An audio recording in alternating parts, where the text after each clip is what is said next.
Good morning everyone. मैं रेखा भारती आप सभी का अपने channel love you TV classes में हार्दिक स्वागत है। बच्चों, आज हम लोग कक्षा 5 की वाटिका बुक से लेसन 13 पढ़ेंगे। तो आइए बच्चों, बिना देरी के इस पाठ को पढ़ना सीखते हैं। बम्बई मुंबई की एक सभा में सिंह की तरह गरजते हुए एक देशभक्त ने कहा था कि अंग्रेज भारत को जितनी जल्दी आज़ाद कर दें उतना ही अच्छा।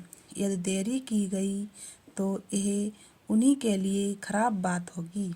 ये सिंह गर्जना करने वाले व्यक्ति थे लौह पुरुष सरदार वल्लभ भाई पटेल।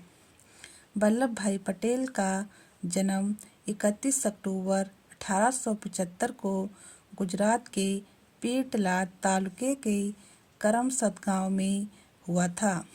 उनके पिता का नाम झबरे भाई पटेल और माता का नाम लाडबाई था। झबरे भाई किसान थे। सरदार पटेल के बचपन की एक घटना है। उनकी आँख के पास एक फोड़ा निकल आया। बहुत दवा दी गई पर ठीक न हुआ। किसी व्यक्ति ने सलाह दी कि लोहे की सलाख खूब गर्म करके फोड़े में धंसा दी जाए तो फोड़ा फूट जाएगा। सलाख गर्म की गई किंतु किसी में ये साहस न होता। सलाख गर्म की गई किंतु किसी में ये साहस न होता था कि गर्म सलाख को फोड़े में धंसाएं। भय ये था कि कहीं आँख में न लगे। इस पर बालक वल्लभ ने कहा, देखते क्या हो, सलाख ठंडी हो रही है। और फिर स्वयं ही उसे लेकर फोड़े में धंसा दिया। बालक के इस साहस को देखकर उपस्थित लोगों ने कहा कि यह बालक आगे चलकर बहुत ही साहसी होगा। 22 वर्ष की उम्र में उन्होंने नाडियाद स्कूल से मैट्रिक परीक्षा पास की। फिर मुख्तारी परीक्षा पास करके गोधरा में मुख्तारी करने लगे। कुछ समय बाद वल्लभ भाई वकालत पढ़ने के लिए विदेश चले गए। जहाँ वह रहते थे वहाँ से पुस्तकालय 11 मील दूर था। वह नित्य प्रति सवेरे उठकर उस पुस्तकालय में जाते और शाम को पुस्तकालय के बंद होने पर ही वहाँ से उठते। अपने इसी अध्ययन के फलस्वरूप वह उस साल वकालत की परीक्षा में सर्वप्रथम रहे। इस पर उन्हें 50 पाउंड का पुरस्कार भी मिला। विदेश से लौटकर वह अहमदाबाद में वकालत करने लगे और थोड़े ही समय में अत्यंत प्रसिद्ध हो गए। इसी समय वह गांधी जी के संपर्क में आए। उन्होंने वकालत छोड़ दी और पूरी तरह तन मन धन से देश की सेवा में जुट गए। सर्वप्रथम वल्लभ भाई ने गोधरा में हुए प्रांतीय राजनीतिक सम्मेलन में गुजरात की बेगार प्रथा को समाप्त करने के लिए एक प्रस्ताव पास कराया। इस सम्मेलन में पहली बार भारतीय भाषाओं का प्रयोग किया गया। वल्लभ भाई के प्रयासों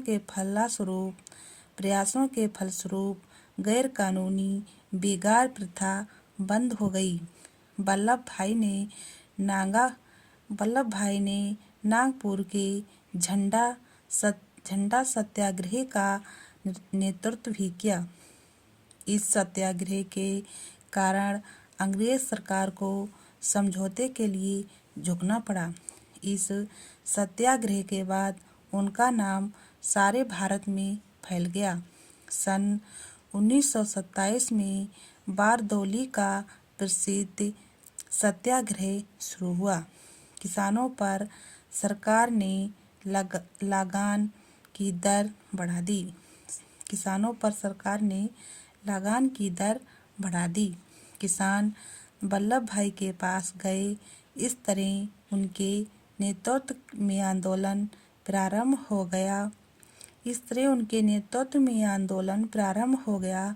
उन्होंने गांव वालों को इस तरह संगठित किया कि लगान मिलना तो दूर, गांव में अंग्रेज अफसरों को भोजन, रिहाइश और सवारी तक मिलना मुश्किल हो गया।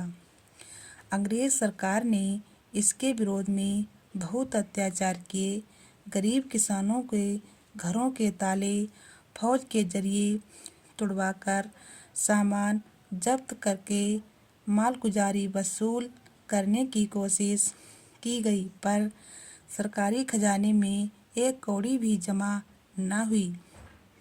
हजारों लोग जेल गए। उनकी गाय भैंस तक जब्त कर ली गई, पर उन्होंने सिर न झुकाया।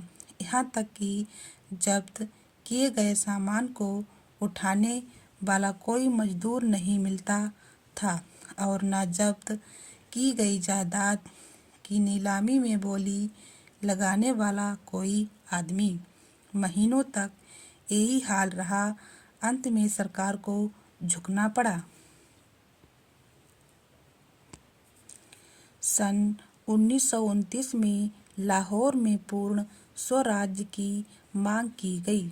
अंग्रेज सरकार ने इसे नहीं माना। गांधी जी ने फिर से सत्याग्रह का नारा दिया और 12 मार्च को प्रसिद्ध दांडी यात्रा शुरू कर दी। इसके बाद 6 अप्रैल को नमक कानून तोड़कर उन्होंने नमक सत्याग्रह आरंभ किया। सरदार पटेल ने इस सत्याग्रह में भाग लिया। वह गिरफ्तार कर लिए गए और उनको 3 माह की कैद और 500 रुपया जुर्माने की सजा दी गई। सरदार पटेल ने जुर्माना स्वीकार न कर उसके स्थान पर 3 सप्ताह और जेल में ही काटे। सन 1939 में द्वितीय विश्व युद्ध प्रारंभ हो गया। सन 1939 में द्वितीय विश्व युद्ध प्रारंभ हो गया। अंग्रेज सरकार ने अपनी ओर से भारत के इस युद्ध में शामिल होने की घोषणा कर दी।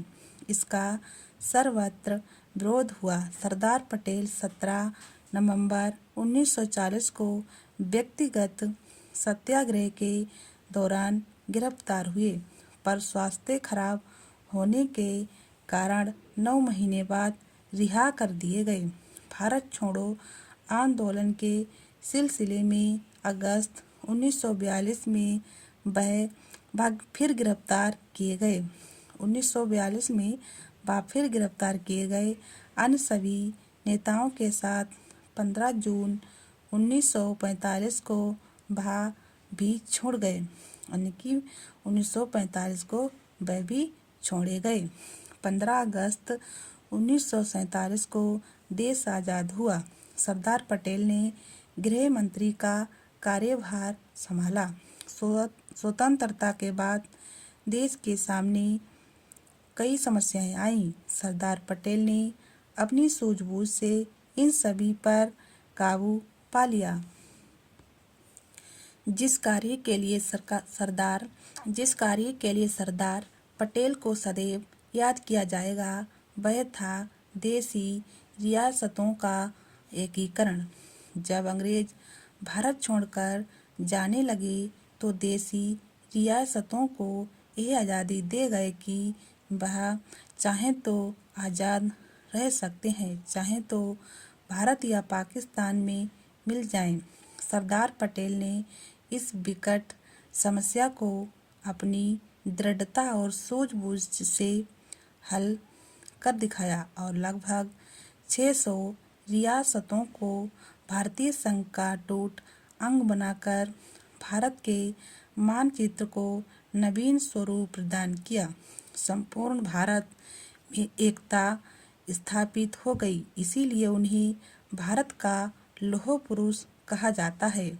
सरदार पटेल स्वतंत्रता प्राप्ति के पश्चात केवल 2.5 वर्ष जीवित रहे। वह अंतिम समय तक कठिन परिश्रम करते रहे। 15 दिसंबर 1950 को दिल के दौरे से बम्बई में उनका निधन हो गया। भारत निर्माण में सरदार वल्लभ भाई के अविस्मरणीय योगदान के कारण वर्ष 1991 में भारत के सर्वोच्च सम्मान भारत रत्न से सम्मानित किया गया। सरदार पटेल की सफलता का मूल मंत्र था कर्तव्य पालन और कठोर अनुशासन। अपने 75वें जन्मदिवस पर उन्होंने राष्ट्र को संदेश दिया था, उत्पादन बढ़ाओ, खर्च घटाओ और अपव्यय बिल्कुल ना करो। तो बच्चों, इस स्टोरी को समाप्त करते हैं और ये वीडियो आप सबको पसंद आए, वीडियो को लाइक, चैनल को सब्सक्राइब, बेल आइकन को दबाना बिल्कुल मत भूलना, क्योंकि आने वाली हर वीडियो का नोटिफिकेशन आप सभी को सबसे पहले मिले। बाय बच्चों, फिर मिलते हैं नेक्स्ट वीडियो में।